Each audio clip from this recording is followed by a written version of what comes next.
Mafia Definitive Edition is finally here, a remake we've known about for many months. It features a brand new lighting engine to make the game feel all the more realistic and immersive, along with the use of modern motion capture technology and updated voice work for the character cutscenes. It's a visual leap of the original 2002 game, and in this video we'll take a look at the performance you can expect, as well as our optimal settings to help you get the best gameplay experience. Welcome to the family. Comparing presets now, and low to medium, we can see that shadows are drawn at greater distances, the shadows are softer, there's less aliasing, and reflections are much improved and overall look less glitchy. Medium to high, and shadows are drawn at even greater distances. More parts of objects are drawn further into the distance, such as the billboard in this example, and shadows are slightly softer and even more diffused than medium. Taking a quick look at performance now, and low gives an average frame rate of 97 FPS in this test scene. Moving to medium sees the biggest performance drop of 12%, and low to high, 15%. Overall, there's very little scaling in the options presented in the graphics menu. If you are struggling to run it at high, maybe you should prioritize resolution instead. Taking a look at resolution scaling, and we can see that by dropping from 4K to 1440p sees a whopping 78% performance increase. Moving from 1440p to 1080p, and we can see there's a smaller increase of 41%. Looking at the shadow settings now, and we can see by moving from low to medium sees objects and NPCs cast shadows. This helps add depth to the scene, and for me made it feel much more immersive. Up to high and the difference is less noticeable. Distance shadows do seem darker, but again there's no effect on draw distance. Looking at performance, shadows are the most demanding setting as we've come to expect. There's little difference by moving from high to medium, but it depends on the scene. The biggest performance gain we saw was by dropping from medium to low, and that saw a 17% performance gain. Our optimal settings for shadows is medium, but feel free to experiment with high. The next most impactful setting is anti-aliasing. Dropping from high to medium saw a 7% performance gain, but there was little difference by dropping to low. So in our opinion, anti-aliasing is well worth setting to medium for less distracting edges.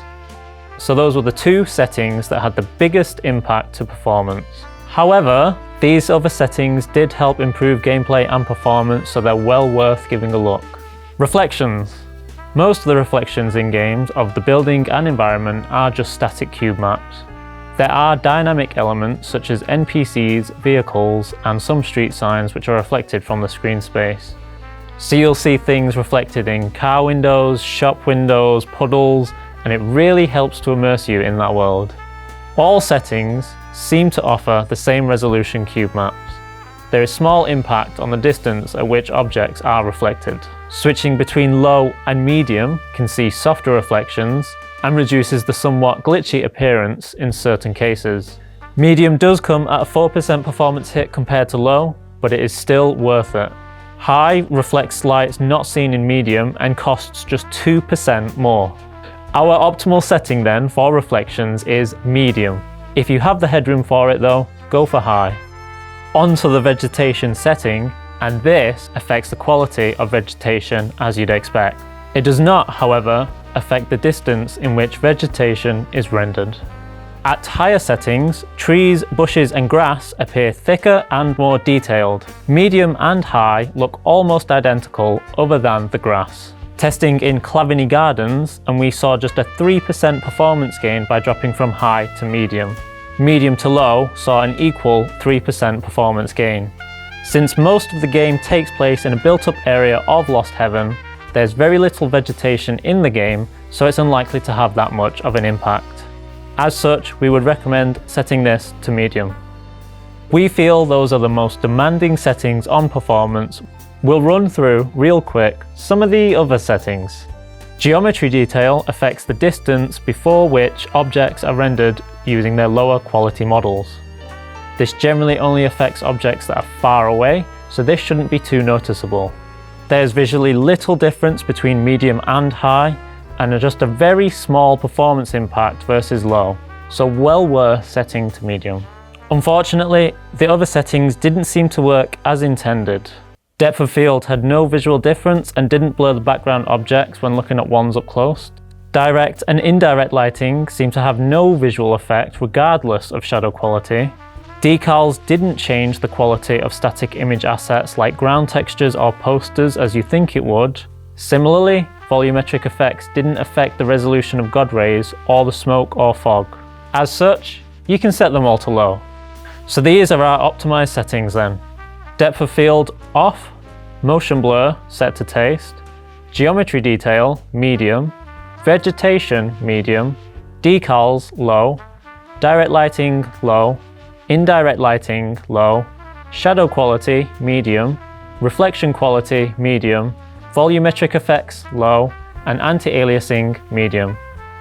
Visually, our settings are almost indistinguishable from medium. Shadows may appear weaker in areas, but you may not actually notice this in gameplay, but feel free to tweak shadow quality and the direct and indirect lighting settings. To test performance, we used our 10900K build with the low-end, mid-range and high-end graphics card. Up first is the GTX 1650 Super at 1920 by 1080 or 1080p. Optimized offers 3% more performance than medium and about 11% versus high. Next is the RX 5700 XT at a resolution of 2560 by 1440 or 1440p. Optimized provides only a 2% improvement over medium and just 10% versus high. Finally, the RTX 3080 at a resolution of 3840 by 2160 or better known as 4K. Optimized provides a negligible 1% improvement over medium and a scant 5% versus high. The remake of the classic 2002 game Mafia has been really awesome to play, and with these settings we hope you'll enjoy it as much as we did. Our next optimization guide will be on Star Wars Squadrons, so don't forget to like, subscribe and hit the notification bell so you never miss a video. That's it from me, thank you for watching.